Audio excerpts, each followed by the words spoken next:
13.1054 dari sesi 0161. Nah, di sini saya akan menjelaskan mengenai administrasi ketatausahaan.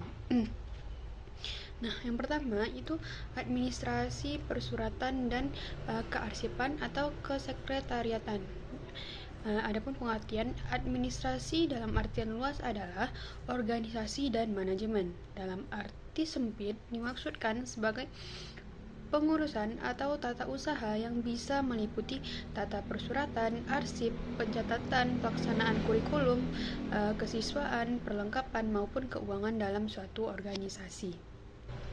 Guna memudahkan pemahaman terhadap tata persuratan dan kearsipan atau kesekretariatan, perlu diberikan beberapa pengertian. Yang pertama, surat adalah suatu sarana komunikasi yang digunakan untuk menyampaikan informasi tertulis oleh satu pihak kepada pihak lain.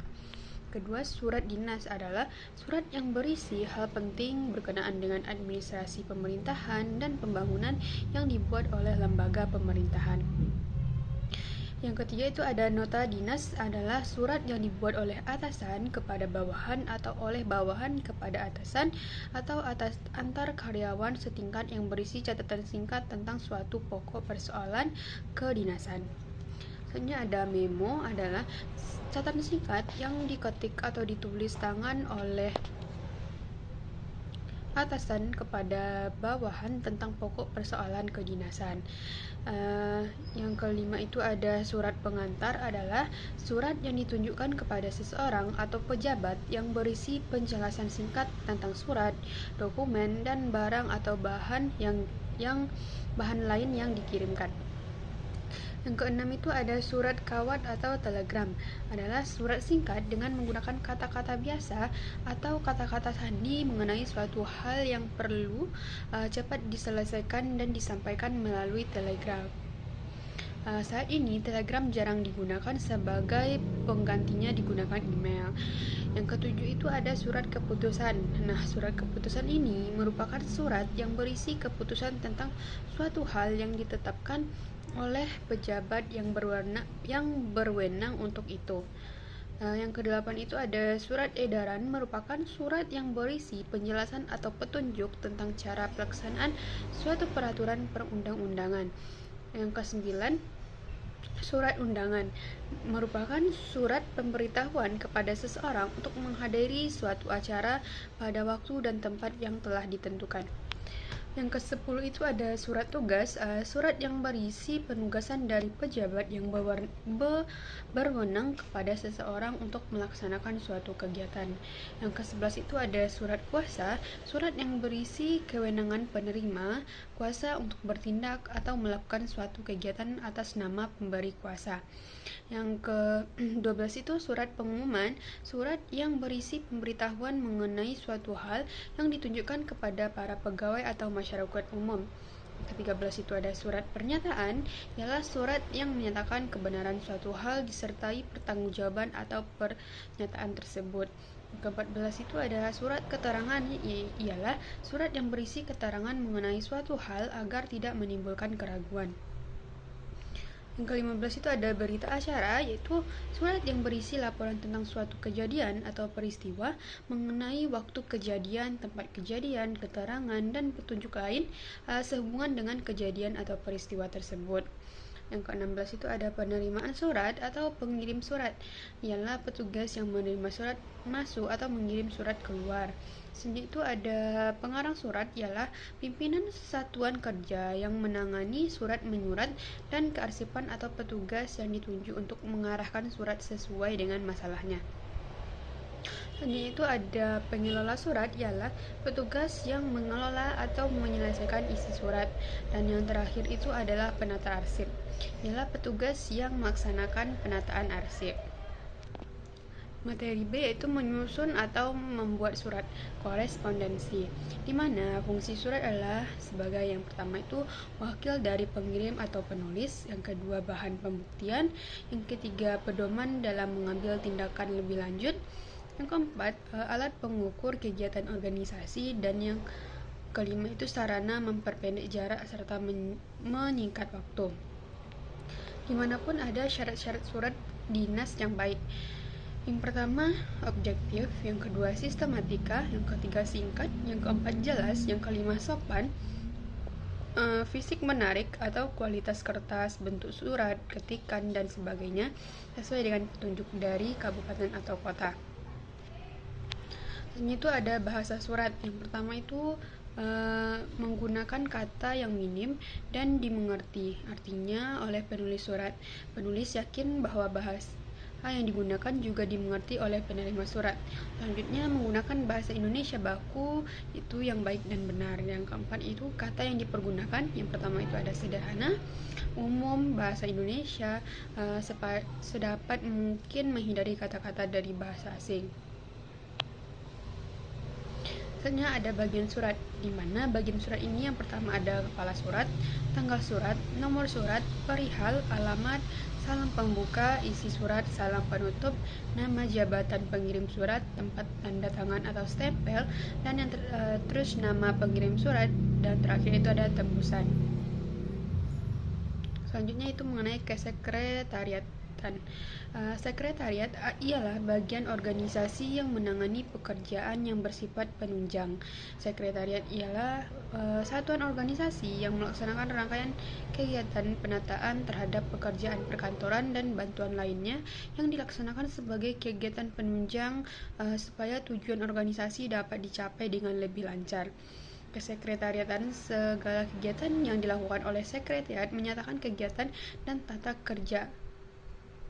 Sekretariat dapat berupa yang pertama kantor atau kedudukan seorang sekretaris, yang kedua kantor atau tempat di mana sekretaris melakukan pekerjaan, yang ketiga pegawai atau satuan organisasi yang dipimpin oleh sekretaris, keempat itu pegawai atau kelompok sekretaris.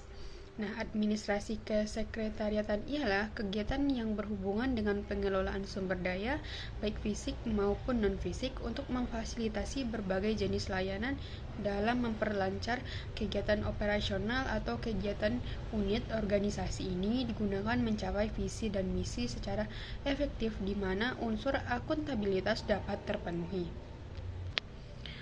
Sebuah SD atau MI sekurang-kurangnya memiliki prasarana. Yang pertama adanya ruang kelas, yang kedua ruang perpustakaan, yang ketiga laboratorium IPA, yang keempat itu ada ruang pimpinan, yang kelima ruang guru, yang keenam tempat beribadah, yang ketujuh ruang UKS, yang kedelapan itu jamban, yang kesembilan itu gudang, yang kesepuluh itu ruang sirkulasi, dan yang kesebelas itu tempat bermain atau berolahraga. Nah, adapun fungsi sekretariat sebagai satuan organisasi yang merupakan tempat sekretaris dan pembantunya melakukan rangkaian kegiatan demi menunjang pelaksanaan tugas pokok organisasi agar dapat mencapai tujuan dengan lebih lancar. Sekretariat berfungsi yang pertama menghimpun, yang kedua mencatat, yang ketiga mengelola, yang keempat menggandakan, yang kelima mengirim, dan yang keenam itu menyimpan. Selanjutnya ada tujuan administrasi kesekretariatan, di mana yang bertujuan yang pertama memperlancar lalu lintas dan distribusi informasi ke segala pihak, intern maupun ekstern. Yang kedua mengamankan rahasia perusahaan atau organisasi. Yang ketiga itu mengelola dan memelihara seluruh dokumentasi perusahaan atau organisasi yang berguna bagi kelancaran pelaksanaan fungsi manajemen. Selanjutnya ada fungsi administrasi kesekretariatan, di mana yang pertama mengadakan pencatatan secara tepat guna dan tepat waktu semua kegiatan manajemen menurut sistem yang ditentukan, digunakan sebagai alat pertanggungjawaban dan sumber informasi. Yang kedua itu adanya alat pelaksanaan pusat ketatausahaan, dan ketiga itu alat komunikasi pelaksanaan pemegang perusahaan dan organisasi. Yang keempat itu pusat dokumentasi.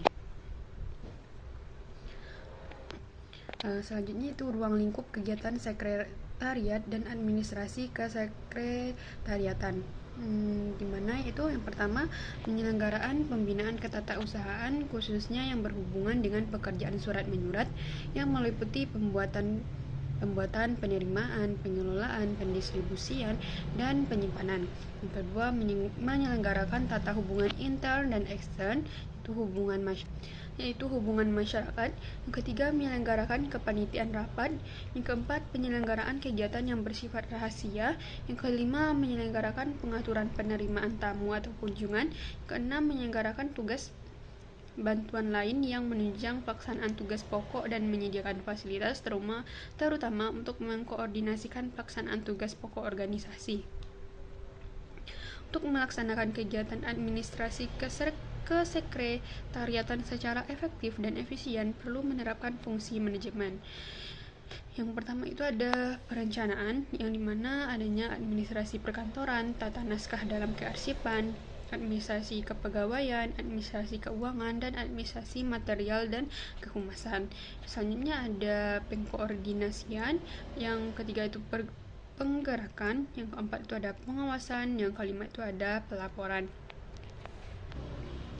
Selanjutnya ada prinsip-prinsip administrasi kesekretariatan. Yang pertama, fasilitatif, yang kedua pelayanan prima, yang ketiga legalitas, yang keempat dinamika, yang kelima pemberdayaan, yang keenam informasional, yang ketujuh efisien dan efektivitas, yang kedelapan jaringan kerja, yang kesembilan sentralisasi, desentralisasi dan gabungan antara sentralisasi dan desentralisasi, yang ke-10 tepat waktu, 11 staf, yang ke-12 kompetensi, ke-13 imbalan yang wajar dan adil, dan yang ke-14 yaitu perlakuan yang sama pada setiap orang. Yang kemudian ada prinsip-prinsip administrasi kearsipan. Yang pertama legalitas, efisiensi, pembakuan, pertanggungjawaban, keterkaitan, ketepatan, keamanan, ketelitian, kejelasan, dan asas gabungan sentralisasi dan desentralisasi. Yang kelima itu ada organisasi pelaksanaan pekerjaan, di mana pelaksanaan pekerjaan kantor dapat diorganisasikan dengan asas sentralisasi, desentralisasi, dan gabungan. Keenam itu komunikasi dalam bekerja. Keberhasilan suatu komunikasi ditentukan oleh 5 unsur. Yang pertama, komunikator, bentuk berita atau pesan, penerimaan berita, prosedur pengiriman berita, reaksi agar tujuan komunikasi jelas. Maka hal perlu dipertimbangkan. Yang pertama, siapa yang akan menerima pesan, bagaimana penerima akan menginterpretasikan pesan. Ketiga itu bagaimana iklim atau suasana antara pengirim dengan penerima, dan yang terakhir itu mutu komunikasi. Nah, adapun efisien kerja, yang pertama itu termudah dan termurah, asas efisien, terencana, sederhana, penggabungan, dan hemat. Faktor yang mempengaruhi efisiensi kerja itu gerak dan waktu. Sekian yang dapat saya jelaskan. Assalamualaikum warahmatullahi wabarakatuh.